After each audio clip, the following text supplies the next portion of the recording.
तो गाइस बांग्लोर रे जो गरम हो से हिट को बीट करने मुझे आसी तरबुज जोटा कि 2.5 किलो केजी चलते ताको काटिबा काटिकी तार अधा बनैबा जूस अधा बनैबा अधा करिया पीस पीस कर खाइबा पई। तो एबे मो रोषे घर को नहीं जाइए काटिया पई एवं काटिया पई छुरी छुरीटा टिके छोट पड़ मत लगुच। तो देखिए आईने आ कौन चपिंग बोर्ड रखी काटिया स्टार्ट कली फाड़ करदेली गोटे फाड़ रखीदेवी आम जूस करने आ गोटे फाड़े काटिकी पीस पीस कर खाइबू। एंड देखिपे पूरा नाली सरसर पूरा एंड गोटे खाइली पूरा मस्त टेस्ट अच्छे यार पूरा। एंड काटिकिना छोट छोट पीस करी एबे प्लेट सर्व करी आम चिन्नु भाई मोर एबे खाइबू ताको।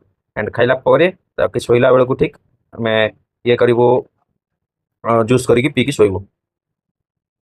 एते सारा पानी ये तरबुज रे देखो जबर सारा टोटल पानी प्लस तल मार्बल जाक भी पानी हो गलानी। एंड कटा कर सरला प्लेट रे सर्व करी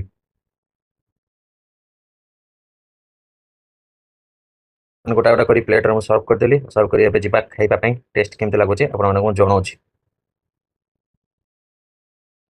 तो भाई साहब टेस्ट तो पूरा जबरदस्त थिला ता सहित मिठा भी मस्त थिला एटा खाया पई। एंड ओवरऑल एटा हम वाटरमेलन जाइतलु जो आम एक्चुअली जाइतलु डालमा पई किनिया पई कखारु गाजर आलू हेरिका। तो सेठी देखलु गोटे फ्रेश जूस दुकान थिला सेठी वाटरमेलन जूस लिखाई 40 टଙ୍କା। तो आम भाविलु दी जण पिले 80 टଙ୍କା। तो कहीं आम 80 टଙ୍କା देकी सेम टଙ୍କା रे पीस खाइबा सहित कहीं आम जूस कर न पीबू। तो से बटटा नहीं आसलु एंड जा भाग्य भल थी भल टेस्ट भी बाहर एंड जूस कले तो मजा आस।